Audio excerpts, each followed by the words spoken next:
Robert Burns, Poem to a Mouse, written in 1785. Robert Burns, 1759 to 1796. It is said that Robert Burns remains the national poet of Scotland because Scottish literature ceased with him, thereafter yielding poetry in English or in Anglo-Scots or in imitations of Burns. This is one of Robert's best known and most recited poems. It's based on a real incident that happened at a farm he was working on. Whilst ploughing a field, Robert accidentally destroyed a mouse's nest. When he saw what he had done, he was touched by the mouse's plight and immediately began to write this poem. To a Mouse. Wee sleekit, cowrin, timorous beastie, oh, what's a panic in thy breastie? Thou needna start awa sae hasty, wi bickering brattle. I wad be laith to rin and chase thee, wi murdering pattle. I'm truly sorry man's dominion has broken nature's social union and justifies that ill opinion which makes thee startle at me, thy poor earth-born companion and fellow mortal. I doubt na, whiles, but thou may thieve, what then, poor beastie, thou maun live? A day manicker in a thrave, sa sma request. I'll get a blessing wi' the lave, and never miss it. Thy wee bit hoosie, too, in ruin, its silly wa's the winds are strewin', and naething now to big a new ane, o fogage green, and bleak December's winds ensuin', baith snell and keen. Thou saw the fields laid bare and waste, and weary winter coming fast, and cosy here beneath the blast, thou thought to dwell, till crash, the cruel coulter passed out through thy cell. That wee bit heap o' leaves and stibble has cost thee mony a weary nibble. Now thou's turned out for all thy trouble, but house or hald, to thole the winter's sleety dribble and cranreuch cold. But Moussie, thou art no thy lane, improving foresight may be vain.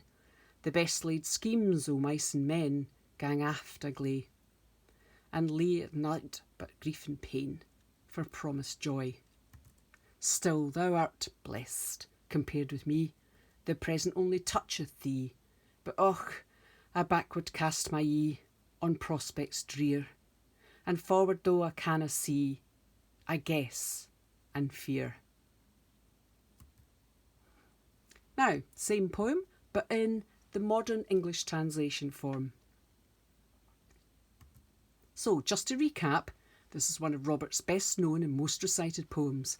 It's based on a real incident that happened at a farm he was working on. Whilst ploughing a field, Robert accidentally destroyed a mouse's nest.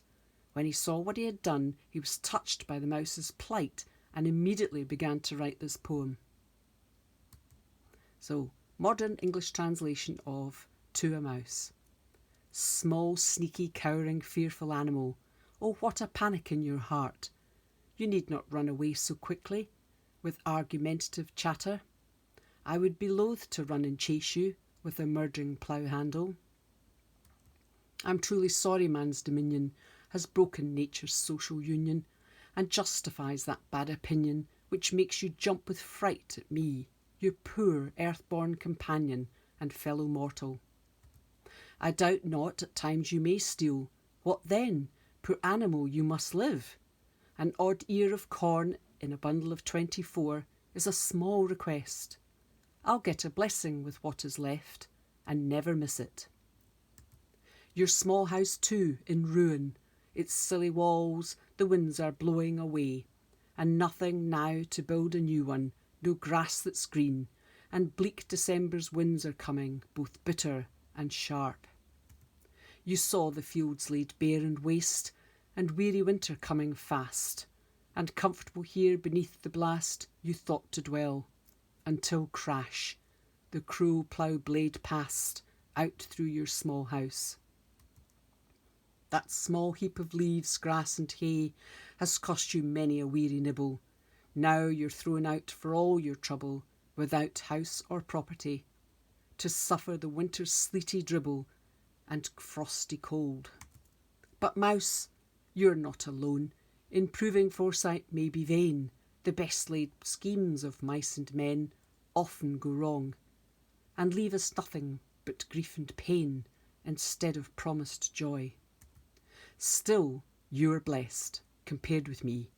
The present only touches you, but oh, I backward cast my eye on prospects bleak, and forward, though I cannot see, I guess and fear. So there you go. You've heard the original poem and a modern translation of To a Mouse.